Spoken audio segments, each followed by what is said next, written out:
I, Donald John Trump, do solemnly swear that I will faithfully execute the office of President of the United States the office of President of the United States and will, to the best of my ability, preserve, protect, and defend the Constitution of the United States. The Constitution of the United States. So help me God. So help me God. Congratulations, Mr. President. Donald Trump is sworn in as the 47th President of the United States inside the Capitol building in Washington, D.C. on a bitterly cold January 20th.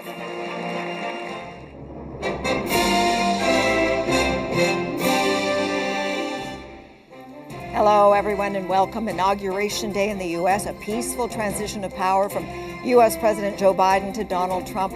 The swearing in at noon Eastern Time moved indoors because of the cold. I will very simply put America first. Thousands of dignitaries inside, thousands of supporters outside. We will tariff and tax foreign countries to enrich our citizens. A day of profound sweeping change and uncertainty with the signing of dozens of executive orders. We've managed to avoid that so far, but I think we have to get serious. Canada still on guard, a high-level retreat to plan for tariffs. This is the coldest moment of likely the entire winter, but even colder than any moments last winter. Plus today's historic event under an Arctic chill, extreme cold warnings from the prairies to eastern Canada and the U.S.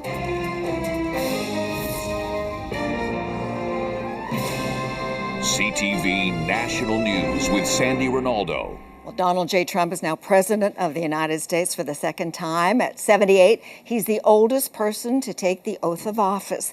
J.D. Vance, who rose from poverty to prestige in the number 2 role, is at 40, one of the youngest vice presidents.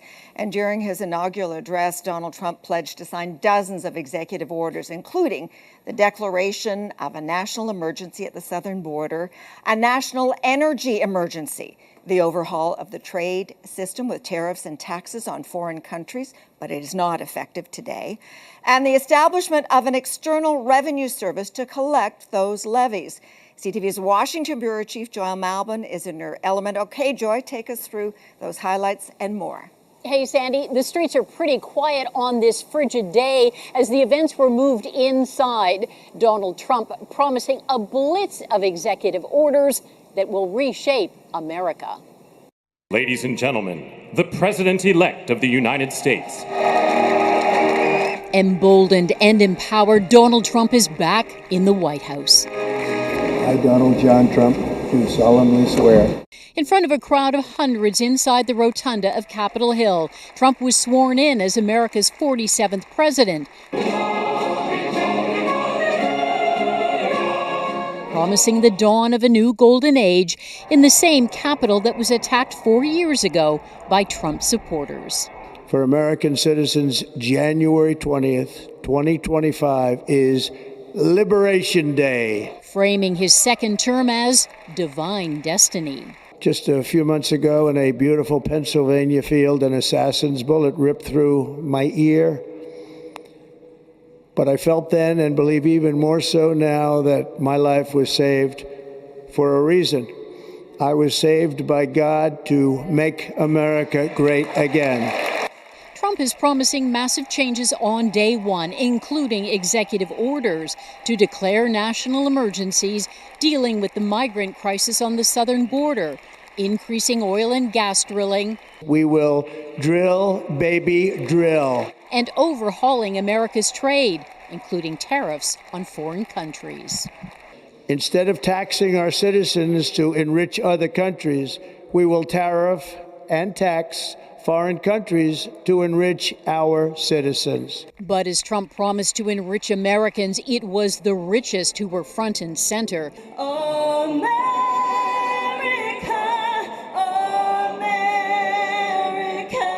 As celebrities and some of the world's wealthiest mingled next to past presidents, as both of Trump's electoral opponents looked on. The future is ours, and our golden age has just begun. One word President Trump did not say in his speech: Canada. With the threat of a possible trade war looming, the president didn't mention his largest trading partner. Right. Sandy? Okay, Joy, thank you. Now, Donald Trump made some other key pledges, like the dismantling of diversity programs. U.S. government policy will now reflect only 2 genders. The end of the Green Deal, along with an electric mandate, and Trump will make Mars a U.S. destination. Now, Canada's Prime Minister Justin Trudeau issued a statement today talking about the friendship between Canada and the U.S. and the importance of trade for both nations. Trudeau and his cabinet ministers are holding a key strategy meeting outside the nation's capital in Montebello, Quebec. CTV senior political correspondent Mike Couture is there. And Mike, tariffs on the way, just not today. Does that help? Yeah, it does, Sandy, and they hope that they can continue to avoid them, not just today, but going forward. They feel that this is now an opportunity to continue to have those conversations, even as they have this war room-like cabinet meeting. And the specific reason for having it today was in case there were tariffs. Canada has a 3-phase plan. They're ready to respond, and it's a progressive plan. Right now, they don't have to put it into place, Sandy, and for now, the general consensus around this cabinet meeting is one of relief, but just for now. I know that we heard from 2 of the ministers, Melanie Joly and Dominic LeBlanc. What did they have to say? Yeah, 2 of those key ministers that are continuing to have those conversations. Minister Melanie Joly, our Foreign Affairs Minister, saying that next week she is going down to the United States to continue to have those conversations. Same thing with Dominic LeBlanc, who is expected to be meeting with the border czar, Tom Homan, to talk about the security at the border and to continue to have those conversations. He also sees this as an opportunity. Have a listen. To study the economic and trade relationship between Canada and the United States. We think that's a positive opportunity for us to continue to tell the Americans and obviously Canadians as well the importance of working together and how both countries are stronger and more secure when we respect and honor a comprehensive free trade agreement. Yeah, and Sandy, it's interesting because we've heard from premiers as well today, kind of a diverging opinion from the 2 of them. Have a listen to both Doug Ford and Danielle Smith. Today, we heard what President Trump said, that, as I say, anything that was certain today just adds more uncertainty. He did say that he's going to apply tariffs across the board. And I feel he's going to be targeting Canada. It looks like we have escaped it on day 1, but I don't think we want to take it for granted. There's still, obviously, irritants in the relationship between Canada and the U.S., and I think this gives us an opportunity to address some of those. And Sandy, Danielle Smith was at the inauguration, and she wasn't part of all of those premiers who signed on to that communique last week, but certainly all the ministers here, the federal ministers, are hoping that Danielle Smith will continue to tell Canada's story down in the United States and continue to argue for no tariffs to apply to any Canadian products. Sandy? All right, Mike, Canada's story and also Alberta's story. Now, the U.S. president has made energy, as we heard, a top priority, saying he wants to make the U.S. a manufacturing nation again. The inflation crisis was caused by massive overspending and escalating energy prices, and that is why today I will also declare a national energy emergency. We will drill, baby, drill. CTV's Kathy Lee is in the oil and gas town of Fort McMurray, Alberta. Kathy, drill, baby, drill, Donald Trump said. So what are the implications of his plan to implement a national energy emergency? And how's that going over with residents in Fort Mac? Sandy, people that I've spoke to in Fort McMurray say that they're a little bit concerned and they're a little bit frustrated with Trump's plan to make the United States more energy independent. A business owner that I spoke to who works very closely with a lot of oil and gas industry, the oil and gas industry sector rather, says that he understands Trump's priority to make the United States more energy secure, but this is a huge signal to Canada and how imperative that we move forward in a way where the United States isn't our biggest customer in the energy sector for oil and gas. because otherwise we will have an economic crisis on our hands for generations to come. So one of the strategies is to diversify our customer base when it comes to the energy sector, to get the Energy East pipeline, the Northern Gateway pipeline up and running, and get crude oil out to markets in Asia and Europe. Now, where the frustration lies, though, is that people here tell me that there's been a push to get the Energy East and Northern Gateway pipelines up and running, but there's been pushback, which they say has put the country in the vulnerable position that it's in. Let's keep going along this same vein, and that is, we talk about the tariff announcement today.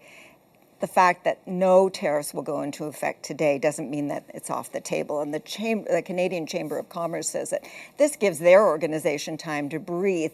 The CEO spoke to us during our network special earlier today. Of a full 25% tariff, it would hit Canada's GDP at 2.6%. We like to translate that into what it means for individuals, and for both Americans and Canadians, that means it impacts our real household income for everybody at over $1,000. $6 billion in trade crosses the border every day, according to the Canadian Chamber of Commerce. The organization says that it's working hard to help politicians in the U.S. better understand the important role Canada plays in the everyday lives of Americans. Now, in the final hours of his presidency, Joe Biden pardoned 5 of his family members: Dr. Anthony Fauci, General Mark Milley, and members of the House committee that investigated the January 6th attack on the U.S. Capitol. Donald Trump criticized Joe Biden's pardons at an event today after he was sworn in. Well, they pardoned, before we even get to today, they pardoned, 33 murderers, absolute murderers, the worst murderers. In fact, Biden commuted those sentences, downgrading from the death penalty to life in prison. The preemptive pardons Biden made today look to protect against potential revenge by the Trump administration, as Donald Trump has warned of an enemies list that includes those who've crossed him politically.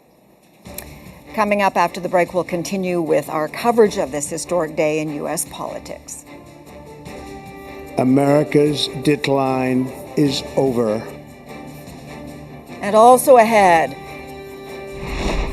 into a deep freeze, how Canadians and Americans are managing the bitter cold.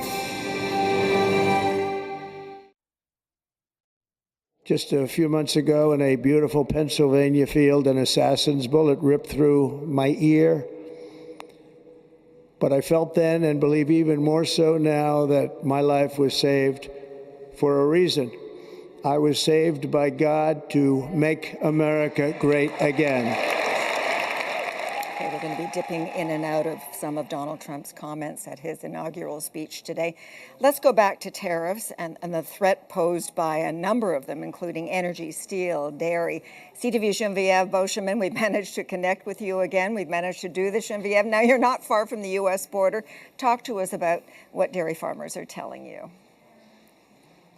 Yes, Andy, this is the Erkson family farm, and they've been in farming for generations. They're concerned here, as they are in about 10,000 farms, dairy farms across this country that ship out milk, about being losers, to lose out in trade talks with the Americans, because Donald Trump has had a long-standing beef with dairy farmers here in this country. The Americans have wanted more access to the dairy market in this country for years. There is, of course, a system that protects farmers in this country, supply management, and that has been an issue that has been an irritant between the two countries. What farmers here fear is that as trade talks are ongoing, that Canada would be willing to trade out more access, more of the slice of the market here to the Americans. And they say that that's on the table now, is the health of farms and of rural communities. This is what farmer Jason Erskine has to say about the situation. The next 4 years, we're just going to have to maybe pivot differently. We're certainly going to have to stay united and just not overreact, because I think he's expecting. The only reason he says the things he does is expecting you to react. So if you can try not to react and try not to do all the things he's trying to get you to do, then you might come out a winner in the end. But remember, he's doing all this and saying this for a reason. So don't do what he's expecting you to do. What Erskine is saying is that he feels that there's a long-standing relationship between Canada and the U.S. The neighbor is just really down the road here, and he's hoping that that will help as these talks continue, Sandy. Okay. Thank you, Jen. Now, U.S. President Donald Trump addressed Americans, and he did it indoors because of bitter cold temperatures in the U.S. Capitol. In Canada, extreme cold warnings are also in place in 7 provinces and 2 territories, with wind chills plummeting to minus 50 in some areas. CTV Your Morning, Kelsey McEwen, we want her now to weigh in with her map and projections for what's ahead. Kelsey. Well, nearly the entire country is unified in this cold air, save for BC. Dominant high pressure there, keeping the province milder, but that high pressure also fueling the Santa Ana winds in California. East of that, Alberta, east to the Atlantic, we're seeing that cold air and that big upper trough settle in. Alberta, you start to warm up as early as Tuesday, and then progressively west to east, we see that warm up, but it's coming with active weather, both in Atlantic Canada and parts of the lower Great Lakes. And then for the Gulf states, Tuesday, bringing possible snow all the way from Texas eastward through parts of Florida. For some, this will be the most snowfall they've seen in nearly 6 decades. Back to you. Okay, Kelsey, thank you. Still ahead, swapping prisoners for hostages. Personal stories from those released as part of the ceasefire deal between Israel and Hamas.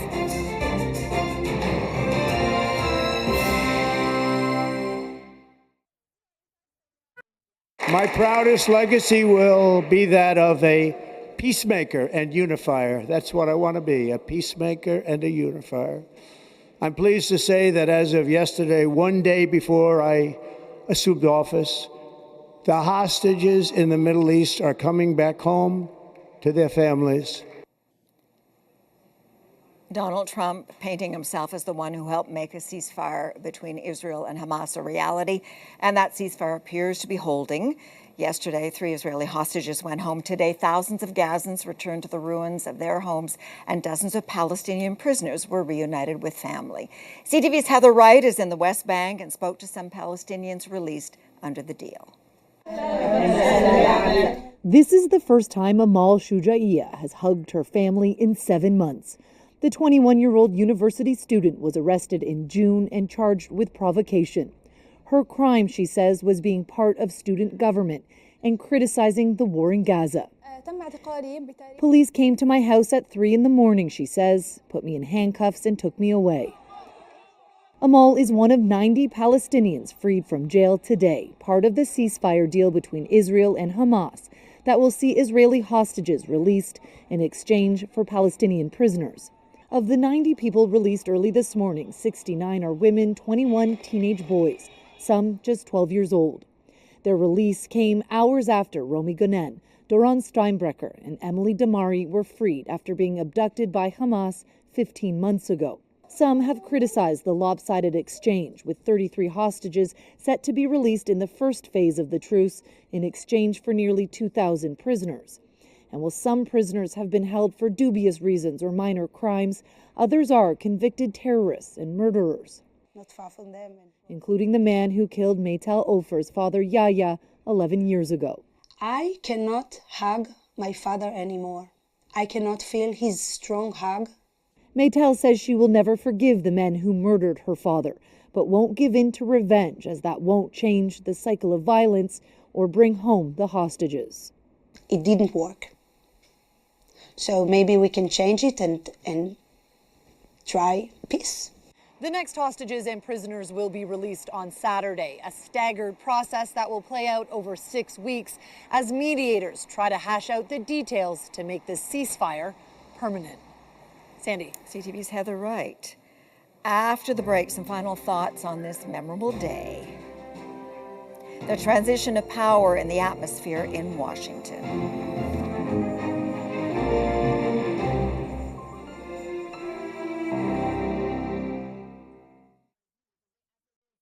The future is ours, and our golden age has just begun. Thank you. God bless America. Thank you all. Thank you. Thank you very much. Donald J. Trump returned to the White House for a second time, confident of his mandate, pressing ahead with all his promises, a whirlwind of executive orders that includes the threat of tariffs. 8 years ago, there was a sense of trepidation when Donald Trump took office, but what about the tone today? CTV's chief anchor, Omar Sachedina, is in Washington. And Omar, some final thoughts on this day. Sandy, I think ultimately that question depends on where you sit on the political spectrum. Now, if you're a Trump supporter, hearing the president declare, as he did today, that the golden age of America begins right now, that message is going to resonate. There are Americans who feel as though they've been left behind, and in Trump they see a champion, someone who, despite all the odds, has been able to mount a remarkable political comeback. Now, on the other hand, opponents of Trump may interpret today as being far less hopeful, rolling back Biden-era initiatives to fight climate change, on diversity, equity, inclusion, and on building relationships with America's northern and southern neighbor. But Trump certainly has a strong mandate this time, control of the House, the Senate, the presidency, of course, and he's coming back this time as a man who has a far greater understanding of the machine and the mechanics of government and politics, which is perhaps why he may have chosen not to follow through on his tariff threat on day one. Whether he does eventually remains to be seen, but it could be a recognition that the tools he says are about putting America first may end up hurting the very voters who've given him this second mandate, Sandy. Okay, Omar, thank you. And we'll see Omar later tonight at 11. And as we say goodbye, we want to leave you with some of the sights and sounds of this day, beginning with the swearing in of the 47th President of the United States. Bye for now. I'll see you tomorrow. I, Donald John Trump, do solemnly swear. I, Donald John Trump, do solemnly swear that I will faithfully execute. That I will faithfully execute. The office of President of the United States. The office of President of the United States. And will, to the best of my ability. And will, to the best of my ability. Preserve, protect, and defend. Preserve, protect, and defend. The Constitution of the United States. The Constitution of the United States. So help me God. So help me God. Congratulations, Mr. President.